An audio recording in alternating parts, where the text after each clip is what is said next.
여러분 안녕하세요. 비욘디 정진희 PD입니다. 여러분 오늘 아주 특별한 라이브 준비했는데요. 오늘은 부정맥 중에서도 가장 흔하고 또 뇌졸중의 위험과 직결된다고 알려진 심방세동을 다룬 신간을 소개합니다.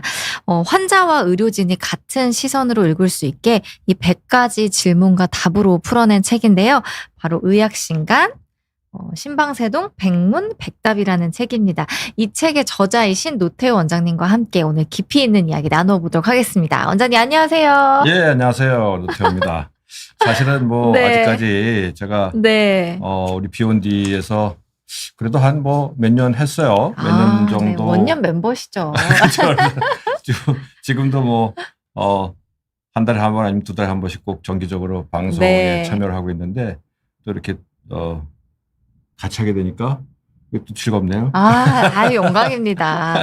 사실 원장님은 저희 비욘디 아주 오랫동안 시청해주신 분들이라면 모르시는 분들이 없겠지만 정말 이 부정맥, 이 분야에서는 정말 최고의 권위자이시자 아주 긴 시간 동안 교육에 힘써 오신 맞습니다. 걸로 알고 있습니다. 근데 이렇게 또 환자도 진료도 많은 진료도 보시고 유튜브도 하시고 이렇게 많은 활동을 하시는 이 가운데 책까지 출간을 하셨어요. 너무너무 축하드립니다. 아유, 감사합니다. 예. 이거 어떤 책인지 직접 한번 소개 좀 간략하게 네. 부탁드릴게요.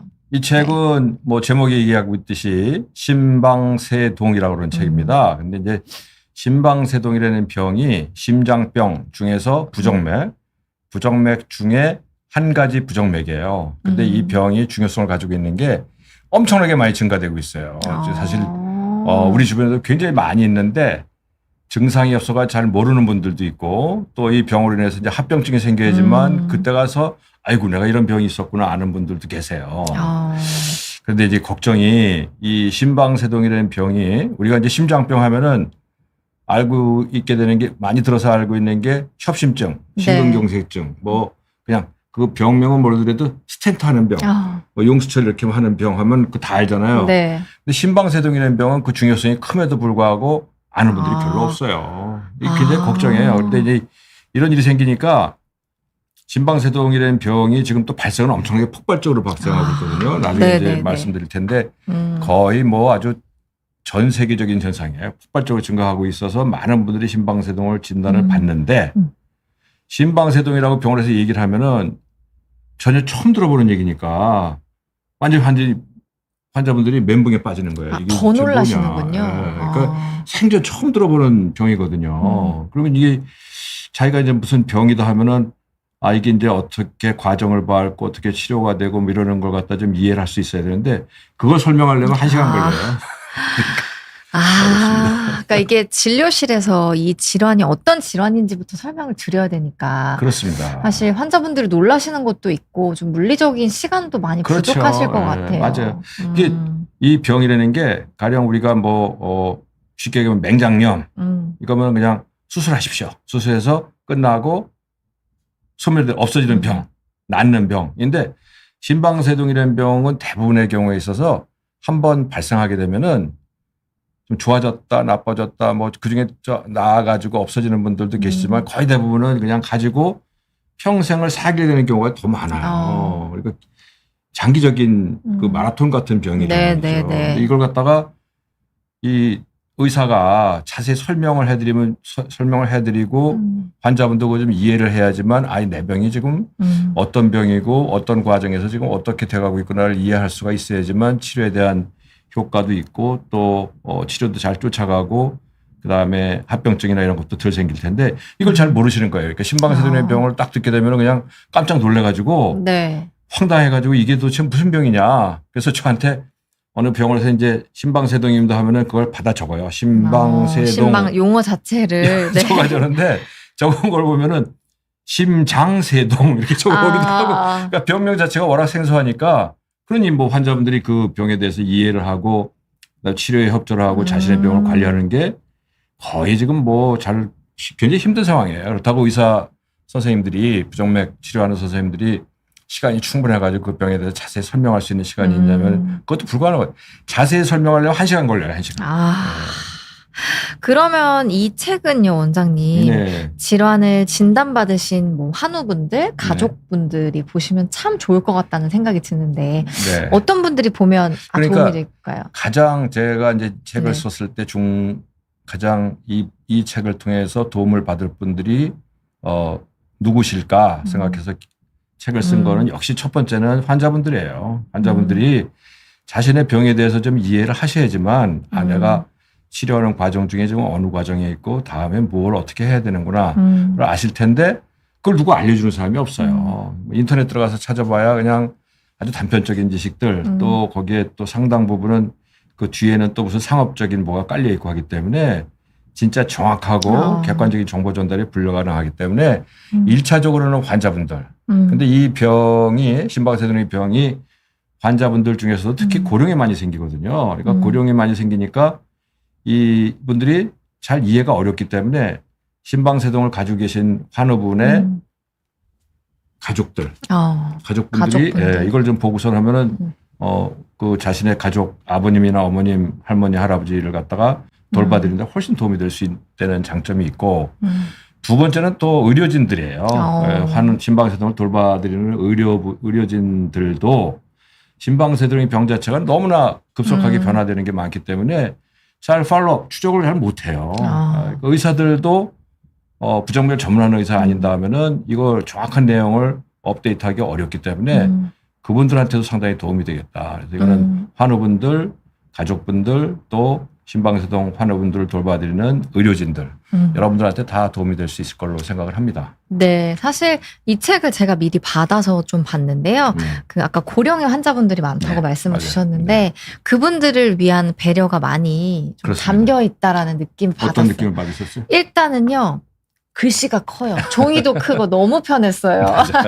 사실 그 일반적으로 책을 제작할 때 쓰는 그 활자의 크기가 있는데 심방세동을 가진 분들은 되게 연세가 높은 분들이기 때문에 눈이 잘 안 보이거든요. 이 글씨가 좀 커야 되거든요.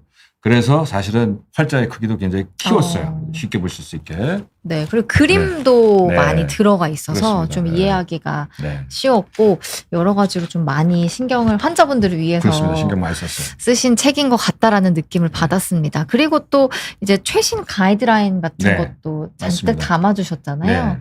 네. 최신 가이드라인 이 심방세동이라는 병이 워낙 급속하게 폭발적으로 발생하고 있기 때문에 새로운 지식 연구하는 분들이 굉장히 많아요. 의사들, 의학자들, 그다음에 과학자들이 굉장히 연구를 많이 해서 새로운 지식들이 굉장히 많이 쌓이고 있어요. 그래서 과거에 심방세동을 치료했던 그러한 진료 지침을 가지고 치료하는 것은 어려워졌어요. 새로운 가이드라인이 계속 발생되고 있기 때문에 지금 그래서 제가 책을 쓰게 된 이 책은 보시는 것처럼 2023년도하고 2024년도 작년 재작년에 미국과 유럽에서 새로운 진료 지침이 나온 게 있습니다. 그래서 그 진료 지침을 가지고 그 진료 지침에 입각을 해서 새로운 사실들, 새로운 진료 지침을 중심으로 해서 소개를 해드리는 겁니다. 의료진 분들도 여기 다 써 있으니까 떠먹여주는 책이니까 그렇죠. 이것만 보시면 그렇습니다. 되지 진료 않을까. 지침이라니까 미국과 유럽의 진료 지침이 사실은 책에 한 권씩이에요. 이걸 다 읽고 정리해가지고 자신 걸로 소화하기 어렵거든요. 그래서 백문백답이라는 형식으로 궁금한 점에 대해서 아주 상세하게 아주 실제적인 도움이 될 수 있도록 책을 쓸 겁니다. 네. 근데 사실 이거 안 여쭤볼 수 없을 것 같은데 그간 알기 쉬운 심전도 시리즈라고 해서 6권의 책을 그렇습니다. 또 출간을 하셨어요. 네, 맞습니다. 요거랑 또 어떻게 좀 연결이 되어 있을까요? 그럼요. 사실은 이제 제가 이 책을 내게 되는 동기는 제일 처음 시작한 것은 제가 이제 의과대학에 이제 교수로 있으면서 심장학을 가르치는 입장에 있었을 때 심장학이 의학 중에서 좀 어려워요. 가장 그 심장의학을 배우는 의학도들 또 전공의들 입장에서 가장 어려운 부분이 심장의학이고 그중에서도 부정맥 가장 어려워요.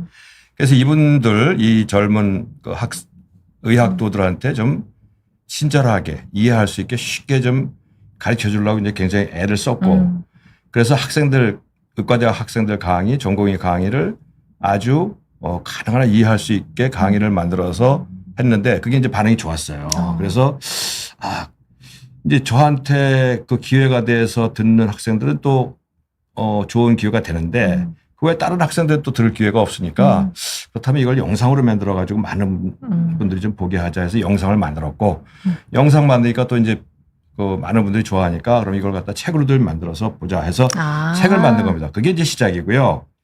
그렇게 하다 보니까 또 밟히는 게 저한테 진료실에서 오는 환자분들 이분들도 똑같이 그 병에 대해서 궁금해하는데 이분들한테도 좀 알려드릴 방법이 마땅치 않으니까 그러면 그분들을 위해서도 책도 만들고 영상도 좀 만들어 보자 라고 시작한 게 벌써 이제 6권, 7권입니다. 그렇게 또 역사가 깊네요. 그렇습니다.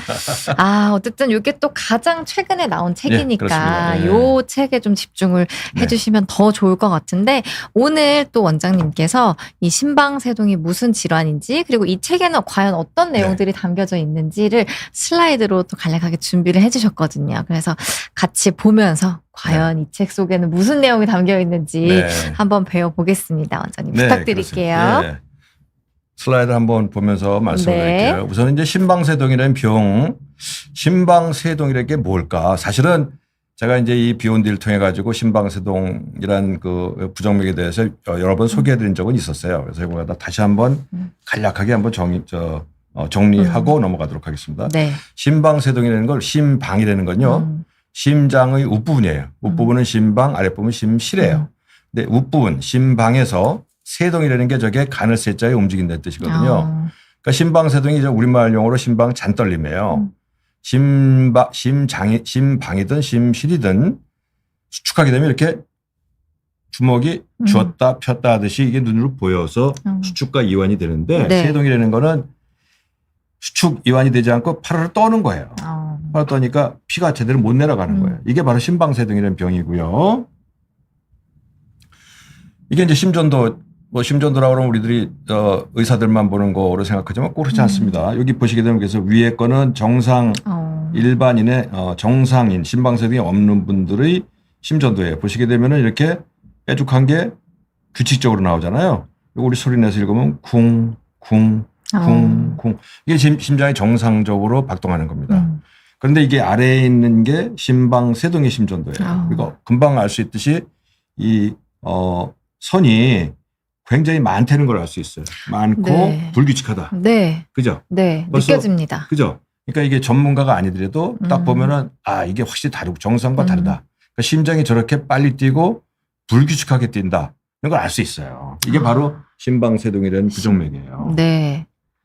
이게 있으면 어떤 증상이 있냐? 심장이 빠르게 뛰고 불규칙하게 뛰니까 가슴이 막 두근거리고 또 숨이 차기도 하고 그러니까 운동도 잘못하죠. 피곤하고 숨이 차고 그다음에 이것뿐만 아니라 더 문제는 이제 이 심방세동이 있으면 뒤에 말씀드리겠지만 그 인지 능력이 떨어져요. 쉽게 얘기하면 치매하고도 좀 관련이 있을 수 있어요. 그래서 이게 상당히 중요한 병입니다. 이런 게 있고요.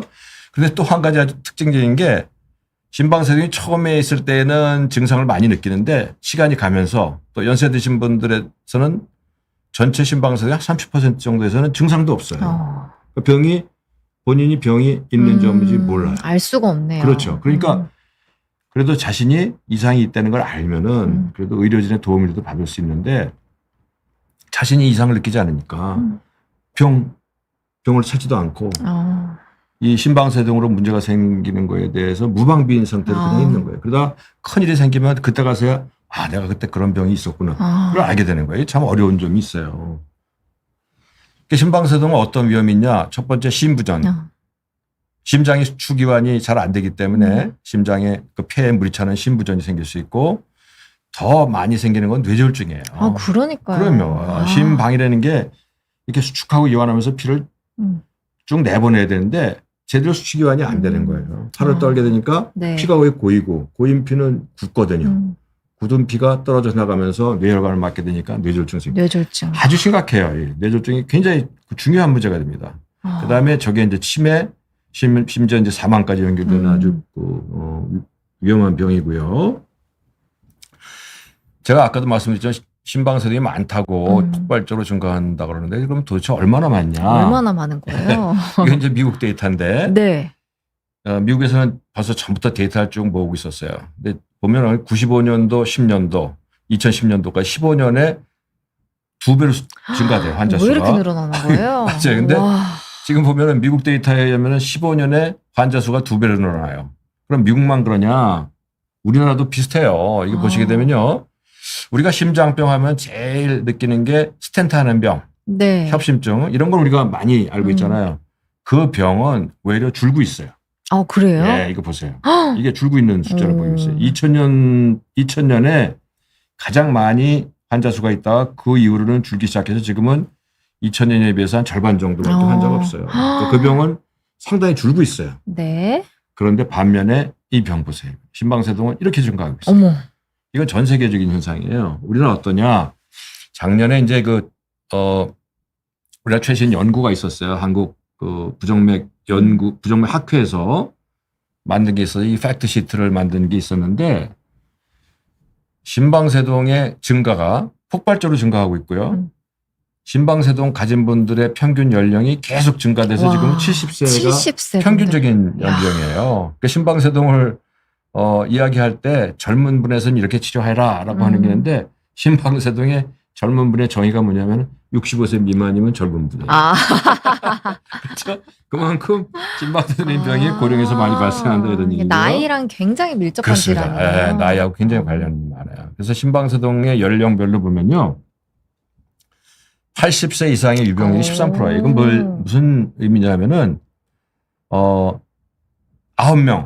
80세 이상인 분이 8명 9명 정도가 모여있다면 그중에 한 분은 꼭 심방세동이 있다 이런 얘기예요. 근데 이건 건강한 분들까지 다 합해서 이야기고 혹시 이런저런 이유 때문에 병원을 찾는 분들 있다 그러면 그중에 대개 보면 한 30% 정도는 심방세동을 가지고 계세요. 그러니까 이게 보통 심각한 병이 아니에요. 생각보다는 정말 흔하네요. 그렇습니다. 이 정도까지는 몰랐습니다. 특히 고령이 굉장히 흔한 병인데 이제 젊으시니까 네. 주변에 이제 심방세동 있는 분들 별로 못 보게 될 거예요. 근데 네. 이게 우리나라면 그런 유럽 구미에서는 훨씬 더해요.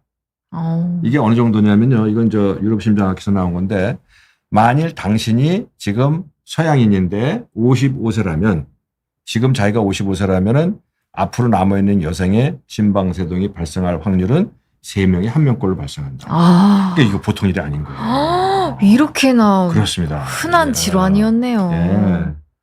동양은 좀 덜해요. 하지만 동양도 많습니다. 우리나라도 많고요. 심방세동은 주로 고령군에 발생하는데 이미 많아요. 잘 모르고 있어서 그래요. 실제로 이미 많다. 이미 많아요. 네. 그리고 앞으로 증가 속도도 계속 증가하고 있기 때문에 계속 증가할 거예요. 그러면 이제 우리가 이건 심방세동이라는 병이 내 주변에 잘 없는 것 같은데 우리가 모르고 있어서 그렇죠. 그럼 누구한테 이런 병이 잘 생기느냐? 네. 이걸 연구한 게 있어요.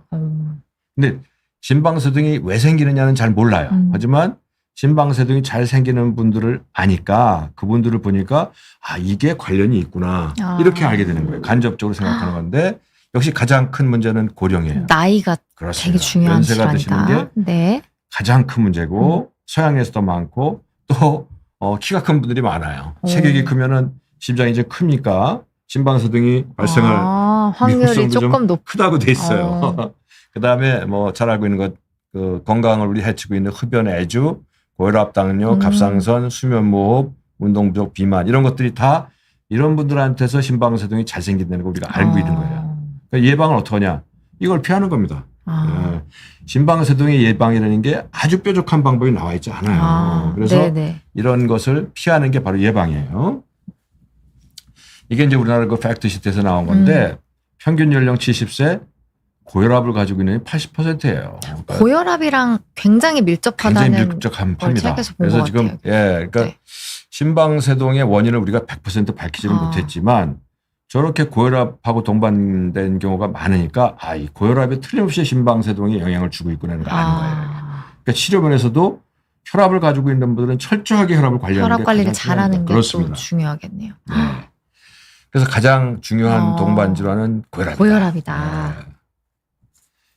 이거는 우리나라뿐만 아니라 전 세계적인 현상이에요. 이거는 지금 미국의 가이드라인에서 나와 있는 건데 심방세동의 위험 요소로서 넘버 1으로 치고 있는 게 고혈압이에요. 고혈압이군요. 그다음에 비만, 흡연, 심장질환, 당뇨병 이런 것들이 역시 가장 중요한 위험 요인으로 등장하고 있고요. 이건 이제 우리나라 데이터인데 심방세동을 모르고 잘 그냥 방치하면 어떻게 되느냐 이런 일이 생긴다는 거예요. 우리의 데이터입니다. 총 사망이 거의 2배 정도 증가되고 뇌졸중이 2.5배, 출혈이 생기는 게 2배, 심근경색, 입원 치료하는 게 그러니까 심방세동이라는 병이 잘 관리하면은 큰 문제 없이 잘 지낼 수가 있는데 잘 모르고 지내거나 아니면 치료를 소홀히 하는 경우는 이렇게 심각한 위험이 될 수 있다. 이런 게 이제 우리가 아셔야 되고요. 말씀드렸지만 심방세동에서 가장 그 위협하고 있는 거는 뇌졸중이에요. 뇌졸중. 심부전도 생길 수 있지만 심부전은 그래도 쉽게 잘 관리가 됩니다. 병원 다니게 되면은. 근데 이제 뇌졸중을 한번 생기게 되면은 심장 안에서 발생한 혈전, 커다란 혈전이 떨어져 나가면서 뇌혈관을 막기 때문에 이거는 뇌졸중 중에서도 아주 심한 뇌졸중을 만들어요. 그러니까 반신불수가 심한 반신불수가 온다든지 아니면은 생명을 위협한다든지 이런 일이 많이 생겨요. 뇌졸중 예방이 가장 중요하고 심방세동이 있는 분은 없는 분에 비해 가지고 대개 4배 내지 5배 정도의 뇌졸중 위험성이 크다 하는 게 이제 교과서적으로 나와 있고 근데 정말 불행한 건데 아까도 말씀드렸지만 심방세동이 있다는 사실을 모르고 지내는 분들이 있기 때문에 뇌졸중이 생겨야지만 생긴 이후에 보니까 심방세동 때문에 생겼구나 이렇게 아는 분들이 있는 거예요. 거꾸로요? 그렇죠. 참 이게 안타까운 일입니다. 뇌경색은요, 심방세동을 우리가 진단하고 의사들은 그 심방세동이 있는 분들한테 뇌졸중을 예방하기 위한 무기가 있어요. 네. 항응고제라는 아주 강력한 무기가 있어요. 물론 이게 100%는 아니지만 상당 부분을 예방할 수가 있는데 모르고 있기 때문에 진단도 안 받고 진단을 안 받았기 때문에 뇌졸중에 대한 예방 치료도 안 하고 있고 그러다 그냥 뇌졸중 당하는 거예요. 그다음에 또 불행한 거는 이게 우리 데이터인데 항응고제를 드셔야 되거든요. 예방적 목적으로 드시는 거예요. 이거는 생겨서 드시는 게 아니라 생길지도 모르기 때문에 드시는 건데 어느 몇 달 드시다가 이건 뭐 괜찮은가 보다 하고 느껴지는 게 없으니까 그렇죠. 약을 중지하는 거예요. 그러니까 항응고제를 복용하지 않아서 뇌경색이 발생하는 게 전체에서 4%. 1년에 2만여 명은 항응고제를 드시다가 중지했기 때문에 뇌졸중이 생기는 거예요. 이렇게 10년. 참 이거 어려운 문제입니다. 근데 원장님 하나 네. 질문 드려도 될까요? 네. 어쨌든 몰라서 진단을 안 받으시는 분들이 굉장히 많다고 했는데 그렇죠. 이게 그 검진에는 네. 뭐 검사가 포함이 네. 안 되어 있고 이걸 좀 놓칠 수 있는 맞아요. 위험들이 그렇죠. 있나요? 우리 그 국가검진 있잖아요. 네네네. 그러니까 개인 검진은 거기에 심전도가 거의 포함이 돼요. 사실 네네. 심전도 찍는데 그 가격이라는 게 의료보험 수가에서 9,000원인가 10,000원 정도예요. 그러니까 뭐 돈이 그렇게 크게 들어가는 거가 아닌데 국가검진에 몇 년 전까지 심전도가 들어가 있었어요. 어머. 그러다가 그게 빠졌어요. 네. 빠졌어요? 빠졌어요. 또 있던 게 빠졌어요? 그러니까 우리 부정맥을 연구하는 부정맥 학회에서는 지금 젊은 연령에서는 좋다. 그러면 65세 되면은 그 이후라도 건강검진에다가 심전도를 좀 넣어달라 하고 네. 굉장히 요청을 하고 있는데 이게 사실 아직 받아들이지 않고 있어요. 이게 또 문제네요. 그렇죠. 그러니까 아무런 일이 없는 분에서 조기 진단만 되면은 이분한테서 혈압 당뇨 조절하고 심방세동 나빠지지 않도록 예방 치료도 할 수 있고 또 고위험군에서는 뇌졸중 예방하게 되면은 진짜 괜찮을 수도 있는 분들인데 모르니까 자신이 있는 것도 잘 모르고 지내니까 그러다가 갑자기 뇌졸중 생기기도 하고 뭐 이런 일이 생기는 거예요. 참 안타깝죠. 그러면 검진할 때 네. 그 국가검진 받을 때 네. 좀 불안하신 분들은 심전도를 추가하거나 추가할 이렇게 수 좀 있어요. 개인적으로 그렇죠. 신경을 좀 써야 그렇죠. 되겠네요. 그러니까 네, 연세가 대개 65세 이상에서는 좀 심전도를 찍어라 하는 게 전 세계적으로 받아들이고 있어요. 그래서 우리 젊은 분들 아주 건강하고 그런 분들한테서 꼭 심전도를 매년 찍을 필요는 없겠지만 지금 이제 국가검진 2년에 한 번씩 하죠. 근데 이제 연세가 드신 분들, 최소한 65세 된 분들에서는 꼭 심전도를 찍으시는 게 사실 좋습니다. 네, 이해했습니다, 원장님. 그래서 뇌경색이 이제 제일 중요한데 뇌경색 예방하는 방법은 너무나 뻔해요. 의사들은 이미 무기를 가지고 있어요. 항응고제 예방 치료를 철저하게 되면 100%는 아니지만 상당 부분 예방할 수 있고 혈압 조절하고 그다음에 일반적인 건강 관리, 운동하고 그다음 술, 흡연 이거 뭐 뇌경색 위험성을 높이거든요. 이건 뭐 당연히 조절하셔야 되는 거고요.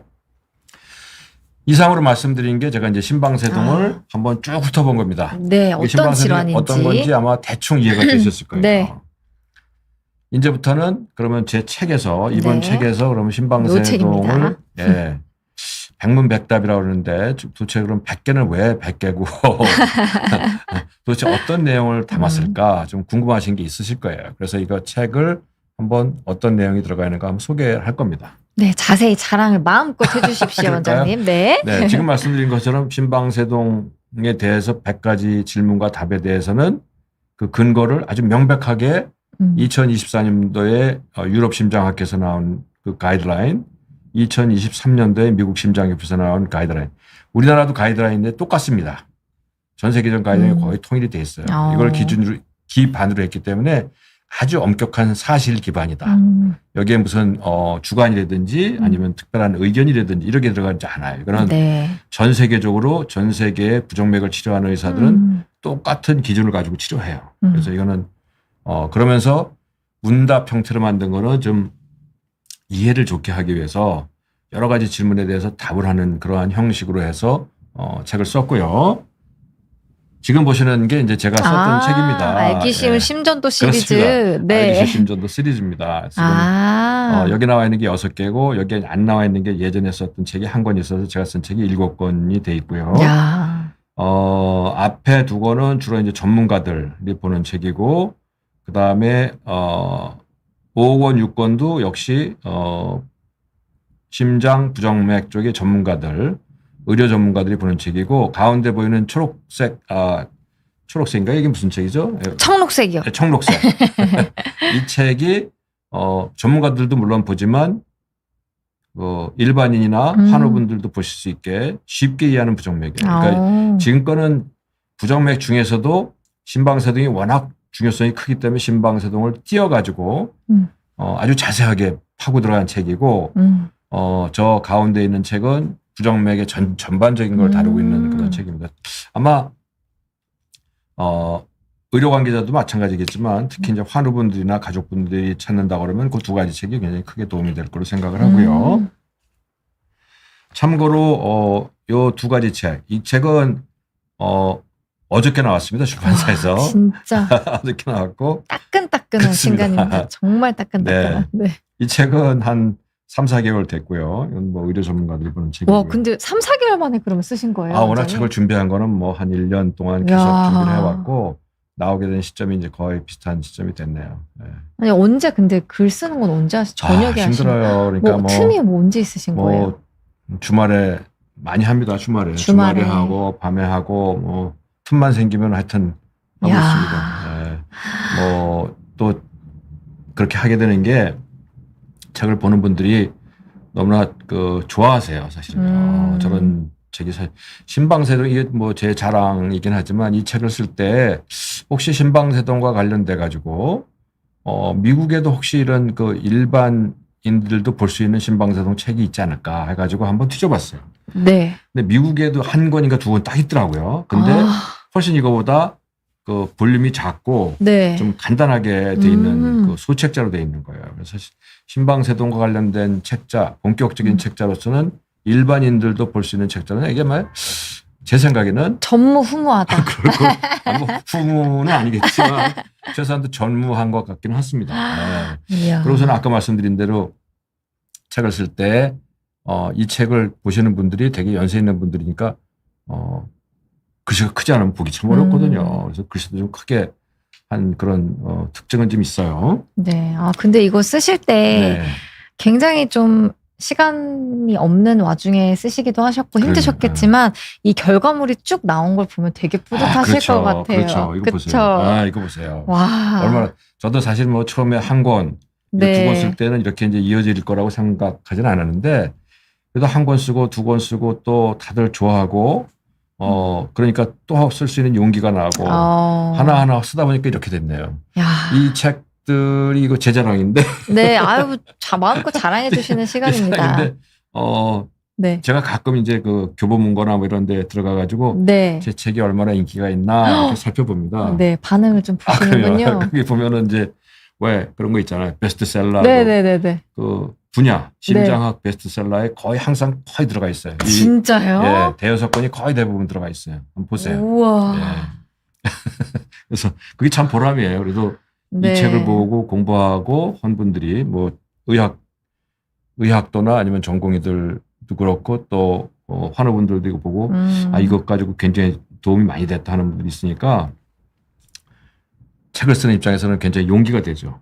사실은 힘들어요. 책 한 권 쓰는 게. 그러니까요. 사실 뭐 강의도 워낙 많이 하시고 유튜브 영상도 찍고 하시지만 이렇게 온전한 책을 한 권 낸다는 거는 정말 많은 노력이 필요한 일이니까요. 네. 많은 분들이 하여튼 좋아해 주시니까 그게 이제 좀 용기가 되는 거예요. 책을 한번 소개해 볼게요. 네. 책이 이제 챕터가 여러 가지가 있는데 챕터가 이게 11챕터인가 뭐 그 정도 될 거예요. 11챕터일 거죠. 예, 챕터 11개입니다. 11개 챕터가 이제 다양하게 돼 있는데 제가 이거 뭐 책을 갖다가 다 보여드리기는 어렵고 제목을 주로 소개하고서 어떤 내용들이 어떻게 들어가 있나 간략하게 한번 소개를 좀 해드릴게요. 네. 왜냐하면 지금 질문도 굉장히 많이 들어오기 질문이 때문에 이걸 소개를 해야 되기 때문에 우선 첫 번째 챕터 1이 신방세동의 이해예요. 그러니까 제가 방금 신방세동이 어떠한 병인가를 소개해드렸잖아요. 그거를 정리한 겁니다.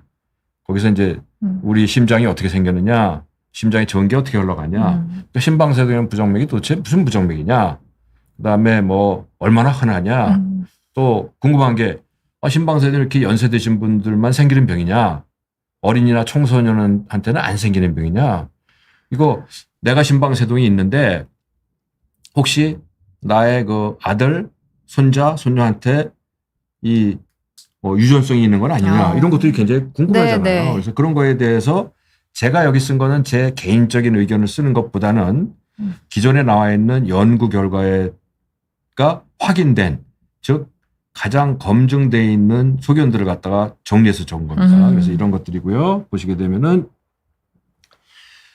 이게 바로 그런 거예요. 어린이나 청소년에도 신방세동이 생길 수 있을까?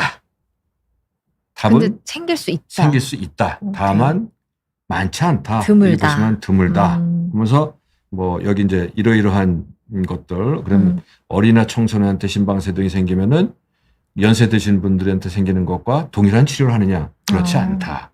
좀 다르게 치료한다. 이런 것들이 기술되어 있어요. 그다음에 신방세동에 가족력이 있느냐? 내가 가지고 있는데 나의 자손, 아들, 딸 아니면 손자, 손녀한테 혹시 이게 가족력으로 발생할 수 있는 거 아니냐? 굉장히 궁금하거든요. 가지고 있는 분들은요. 근데 여기에 답을 하고 있습니다. 실제 직계 가족 중에서 신방세동 환자가 있으면은 신방세동 발생 확률이 5.8%예요. 그렇지 않은 사람은 3.1%. 있긴 있어요. 가족력이 없는 건 아니지만 가족력이 그렇게 강력하지는 않다. 유전과 관련된 그 연구 결과도 있는데 유전이 되는 신방세동이 있어요. 근데 그렇게 많지 않아요. 실제적으로 저한테 오시는 분들 중에서도 언니가 오셨는데 얼마 있다가 동생분이 오셨는데 역시 똑같이 신방세동이에요. 그래서 나중에 그 다음에는 남자 동생이 왔는데 역시 신방세동이에요. 그래서 이게 저는 사실 그렇게 한 그 가족에서 여러분이 생긴 건 처음 봤거든요. 근데 그 유전성 경향이 많지는 않아요. 상당히 적긴 하지만 없지는 않다. 이런 걸 갖다가 이제 그런 거 이제 말씀드리는 거고요. 이런 게 이제 제 책에 이런 내용이 들어가요. 이건 뭐 의학적으로 정확하게 판정이 된 근거를 가지고 있는 내용들입니다. 그다음 챕터 2에는 신방세동의 증상과 진단. 증상에 대해서는 이제 아까 말씀드린 게 주요 증상이 뭐냐. 증상이 없는 경우도 있다. 그러니까 신방세동의 환자가 응급 상황이 생길 수도 있느냐. 그 응급 상황이 어떻게 해야 되느냐. 또 신방세동은 그러면 어떤 과정을 통해서 신방세동이 진단되는가.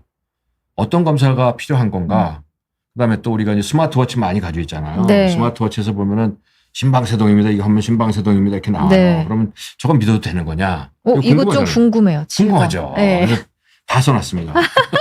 이거 제가 쓴 것도 있지만 이미 의학적으로 스마트워치에서 신방세동이 나오면은 연구 결과 통해서 이렇게 해라. 이게 돼 있어요. 이게. 이걸 모르게 되면 이제 잘못하면은 엉뚱한 그 공을 차게 되는 거죠. 네. 인공지능 얘기 많이 나오는데 인공지능은 도대체 신방세동에 어떤 역할 이런 것들이 들어가 있습니다. 네. 신방세동의 주요 증상은 아까 말씀드린 뭐 가슴이 신방세동이 빠르고 불규칙해서 두근거리고 후들거리고 심장이 쿵 하고 떨어지고 뭐 이런 것들 아까 말씀드렸던 증상이 정리가 되어 있고요. 신방세동 환자가 경험할 수 있는 응급 상황이 뭐가 있느냐. 이런 것들이에요. 심장 박동수가 갑자기 올라가면서 혈력학적 불안정성이 뭐냐면 혈압이 떨어진다는 얘기예요. 심박수의 맥박수가 급격하게 올라가거든요. 그렇게 되면 심장이 너무 과로하면서 혈압이 떨어져요. 혈압이 떨어지면 어지럽고 잘못하면 정신 있고 쓰러지기도 하고 또 말씀드린 대로 심방이 수축이 안 되기 때문에 뇌졸중이 생길 수도 있고 뇌졸중뿐만이 아니라 혈전이 떨어지면 온몸을 돌다가 뭐 장에 있는 혈관을 막기도 하고 콩팥에 있는 혈관을 막기도 하고 팔다리에 있는 혈관을 막기도 하고 이런 그 혈전 색전증이 생길 수도 있다. 이런 것들이 다 정리가 되어 있고요. 이제 일부분만 이제 보여드리는 거고요. 심방세동 진단 어떻게 하냐. 심방세동의 진단은 표준적인 방법은 심전도예요. 심전도. 병원 가서 이제 찍는 심전도. 네네. 근데 심전도가 찍는 기록되는 시간이 얼마인 줄 아세요? 짧지 않아요? 짧죠. 네. 얼마나 짧을까요? 10초입니다. 10초. 예, 심박수로 우리가 검사하는 게 10초밖에 안 돼요. 그러니까 24시간 중에서 10초를 뺀 네. 23시간 59분 50초인가요? 네. 그 시간대에 있는 거는 있어도 안 나오는 거예요. 그 시간에 괜찮으면. 10초의 정상이면. 그래서 이 심방석이라는 병이 처음에는요, 생겼다 말았다 해요. 처음에 발생할 때는. 그러니까 어떤 사람은, 나 지난달에 두근거렸는데, 그 후에는 아무렇지도 않아요. 이렇게 와요. 근데 지난달에 두근거릴 때 너무나 두근거려가지고 막 어지럽고 해서 힘들었습니다 하고 왔는데, 심전도 지금 정상이죠. 뭐. 그러면 놓치는 경우도 많겠네요. 놓치죠. 그래서 진단이 안 되는 거예요, 초기에. 그래서 그 진단율을 높이고자 하는 게 이런 것들이에요. 이렇게 심전도는 누워서 그냥 10초 찍는 건데, 네. 웨어러블 패치 심전도라는 거는 3일. 길게는 10일. 거죠. 이렇게까지 찍어요. 이렇게까지 찍는 게 가슴에 이렇게 붙여가지고 이런 것들이 있고, 또 스마트폰도 하잖아요. 스마트폰에 나오는 거 있죠. 그거 이제 또 뒤에 얘기 나옵니다. 그 다음에 또 사건 기록 심전 이벤트 모니터라고 그래가지고, 이렇게 요만한 그 장치를 가지고 다녀요. 주머니에 넣고 다니다가 네. 본인이 증상이 있을 때 두근거리거나 숨차거나 이랬을 때 딱 꺼내가지고 이렇게 딱 잡는 거예요. 그럼 거기서 심전도가 찍어서 그게 스마트폰으로 넘어가요.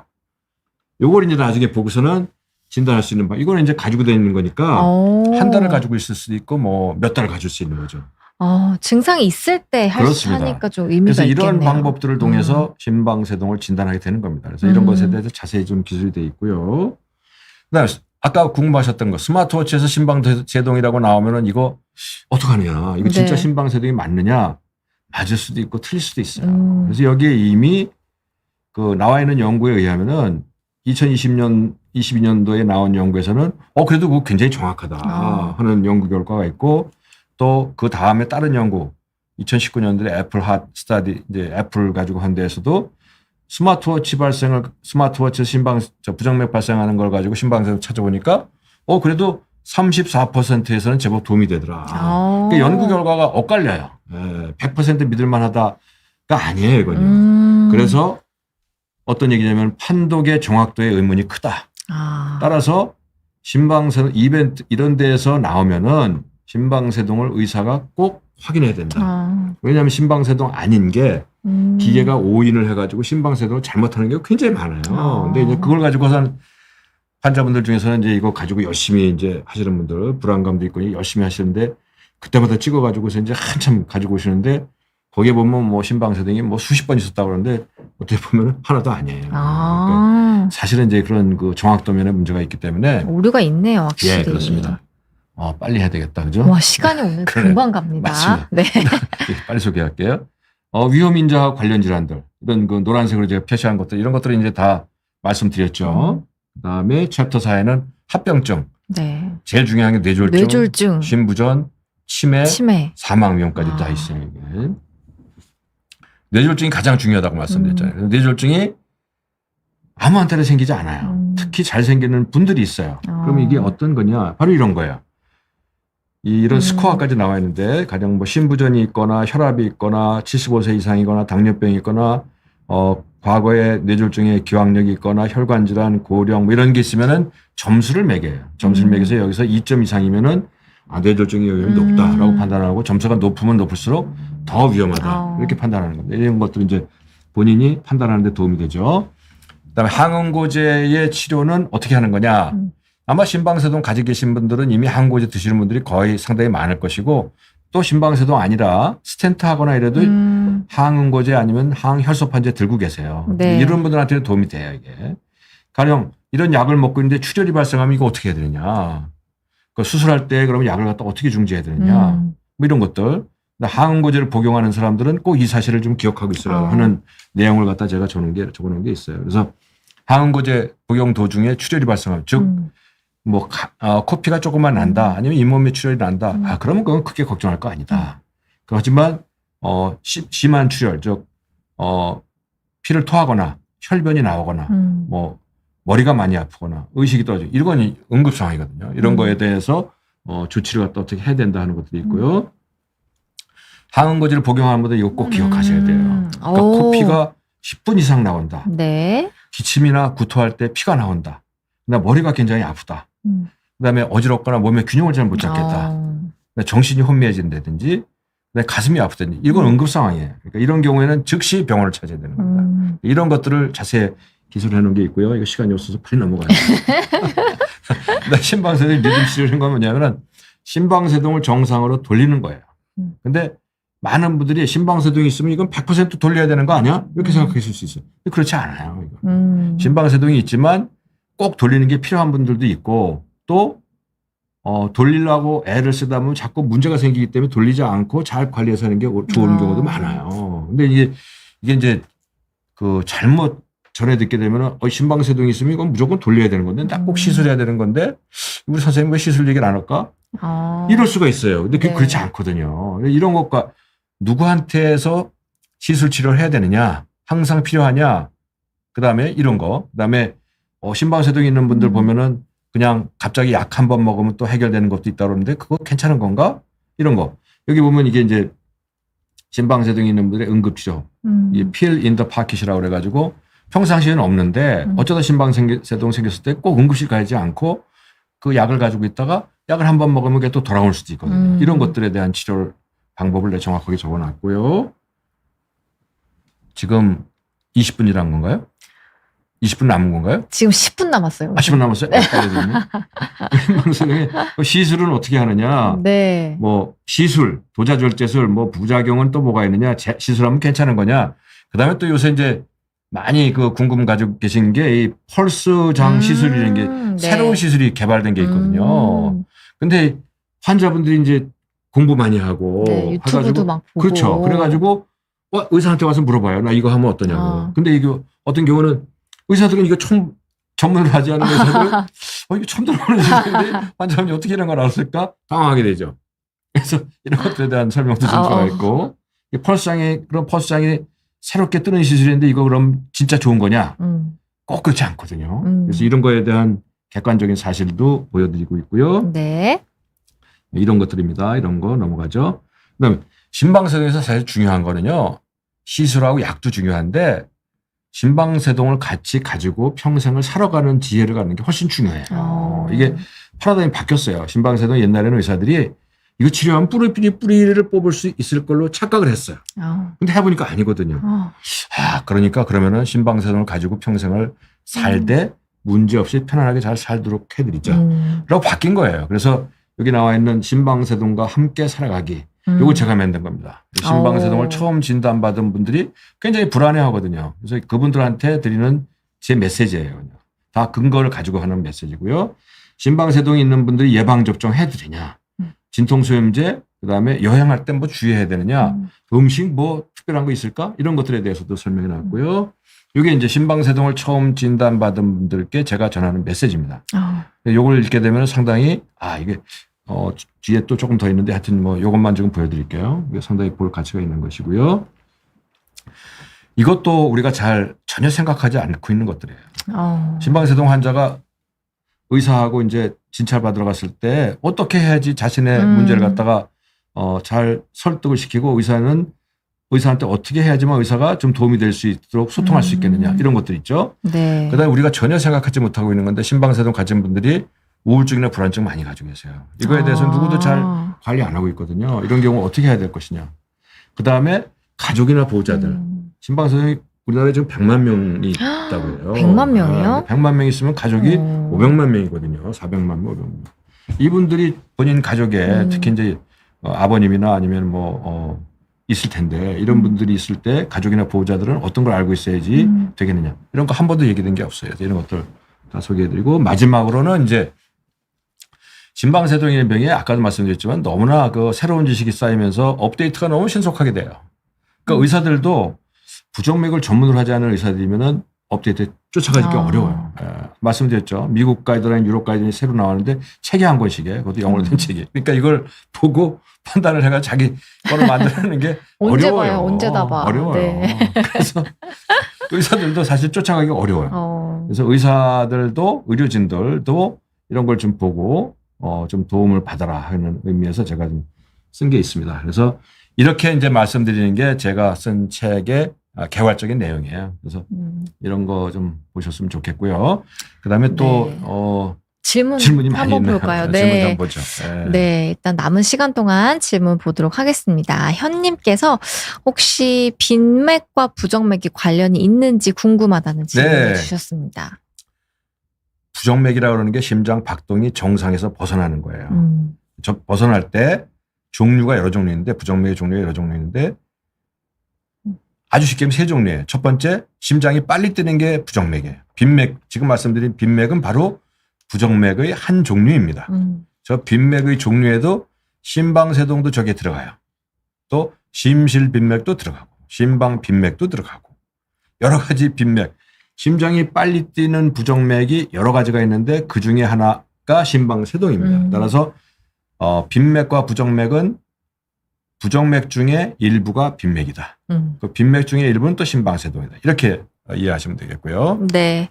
그리고 심장이 계속 불규칙하게 뛰고 깨어있는 순간 중 자주 소리가 나게 들릴 정도로 좀 식은땀도 나시나 봐요. 일상생활에 좀 어려움을 느끼시는데 이거 심방세동 관련 증상일 수 있는지 고혈압이 있으시대요.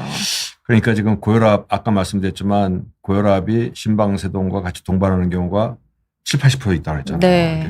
고혈압이 사실 심방세동의 가장 큰 위험 인자 중에 하나예요. 제일 중요한 것이긴 한데 지금 말씀하시는 게 이제 심장이 불규칙하게 뛰고 그다음에 식은땀도 나고 막 이렇게 생활이 어렵다라고 말씀하셨는데 그래서 이게 심방세동일까요 했는데 모릅니다. 아, 이건 알 수 없다. 증상을 네네. 가지고 네네. 증상 가지고 병을 짐작하는 추론하는 거 불가능해요. 아. 왜 그러냐면은 아까도 말씀드렸지만 심방세동이 있는 분들 중에서 30%는 증상 자체가 없어요. 네. 70%는 증상이 있는데 그 증상이 심방세동 때문에 그러냐 아니면 다른 부정맥 때문에 그러냐 아니면 부정맥이 없이 불안증만 가지고선도 저런 증상이 나타날 수 있어요. 따라서 증상만 가지고 얘기할 수 없습니다. 근데 저기 보시게 되면 심장이 불규칙하게 뛴다는 거는 본인이 뭐 맥박을 잡거나 아니면 본인이 느끼는 게 있었던 것 같아요. 그러니까 저런 증상은 부정맥의 증상은 거의 틀림없을 것 같아요. 근데 저게 심방세동이냐 아니냐는 모릅니다. 저거는 진찰 하셔야 돼요. 심전도 해보고 심전도에서 안 나오면 장기 심전도 이벤트 기록 이런 것들을 해가지고 확인하셔야 돼요. 네. 네. 그리고 믿음으로님께서는 지금 다이크로지정 그리고 네. 스피락톤정, 카나부정, 테놀빈정 먹고 있다가 테놀빈을 빼고 딜라트렌 추가했는데 소화가 잘 안 된다고 하시네요. 그래요. 이거 빼고 드셔도 되는지 이런 질문 주셨는데. 근데 지금 보니까 다이크로짓하고 스피락톤이 두 가지가 다 이뇨제 계통이거든요. 이거는 혈압도 떨어뜨리고 또 심장의 부담도 줄여주는 약이에요. 근데 카나부도 120mg이면 굉장히 약을 많이 쓰는 거예요. 그러니까 아마 혈압이 상당히 높으신 것 같아요. 근데 거기다가도 또 테놀민까지 추가했다는 거는 혈압 조절이 원만치 않았던 것 같아요. 그래서 이제 테놀민을 드시다가 테놀민을 빼고 딜라트렌 SR을 썼다는 거는 테놀민 가지고서도 조금 모자라기 때문에 약을 좀 보강했던 것 같아요. 근데 저 약이 꼭 소화가 안 된다는 거는 연관관계는 사실 얘기하기 참 어렵습니다. 근데 저걸 빼고 먹어도 되느냐, 그건 별로 권장하고 싶지 않네요. 저 선생님, 처방하신 선생님이 네. 아마 틀림없이 저걸 사용했을 때는 특별하게 혈압 조절이 원만치 않기 때문에 약을 조절했던 것 같은데 빼더라도 저게 불편하면 꼭 선생님하고 상의하세요. 나 저 이 약 갔을 때 소화가 잘 안 되는 것 같습니다 하면은 거기에 맞춰가지고 조치를 해드릴 겁니다. 절대 혼자서 결정하지 마십시오. 그건 별로 현명하지 않습니다. 네. 그리고 이 책은 어디에서 구매할 수 있는지. 이 책이 지금 네. 어저께 인쇄소에서 나왔거든요. 이제 인쇄소에서 나오면 이게 교보문고나 이런 그 인터넷 서점에 이제 등록을 하는데 시간이 좀 걸려요. 그래서 그게 한 1, 2주 걸릴 것 같아요. 그 정도 되게 되면 이제 얼마든지 구매해 보실 수 있을 겁니다. 네. 그리고 밀레 서재에서는 잘 모르겠어요. 이게 어떻게 될지. 네, 하나의 플랫폼인 것 같은데, 그렇죠. 네, 잠깐 기다려 주시면은 뭐 흔히들 구매하실 수 있는 사이트에서 쉽게 구매할 수 있다고. 네, 한 1, 2주 되면 금방 구하실 수 있을 겁니다. 말씀 주십니다. 그리고 화신님 질문까지 한번 보겠습니다. 심방세동이 있으면 MRA 검사를 1년에 한 번 정도 계속 관찰 검사를 해보면 혹시 뇌졸중도 예방을 할 수 있을까요? 라는 질문 주셨습니다. 네. MRA 검사를 1년에 한 번 정도 하는 것을 권하지는 않습니다. 심방세동이 있으면요. 벌써 MRA 검사에서 심방세동이 있는 분에서 뇌졸중이 생기냐 마냐거든요. 근데 이분이 생길 수 있느냐, 앞으로 생길 것이냐 아니냐를 MRA 가지고 판단하기 어려워요. 그러니까 MRA는 거는 생기게 되면은 생긴 후에는 알 수 있지만 지금 오늘 검사에서 MRA에서 혈전이 없다.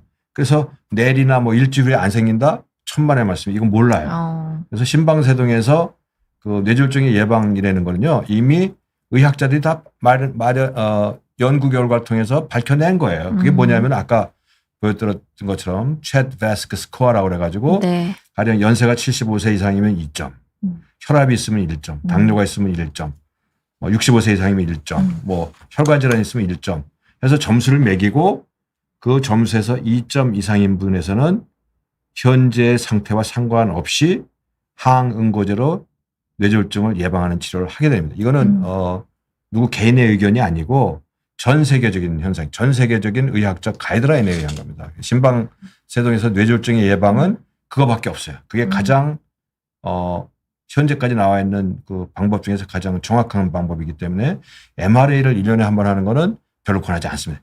의학적 가이드라인에서 권하지 않습니다. 네.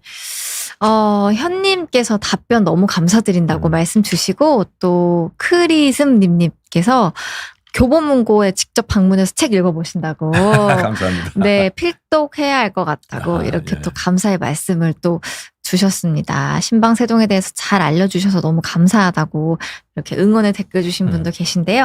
오늘 원장님과 함께 이 따끈따끈한 의학신간 심방세동 백문 백답에 대해서 또 소개해드리고 심방세동에 대해서도 자세히 알아보는 시간을 가져보았습니다. 출간 다시 한번 축하드리고요. 감사합니다. 오늘 귀한 시간 내주신 원장님께도 감사의 말씀 드리면서 라이브 마무리해보겠습니다. 여러분 시청해주셔서 감사합니다. 네, 감사합니다.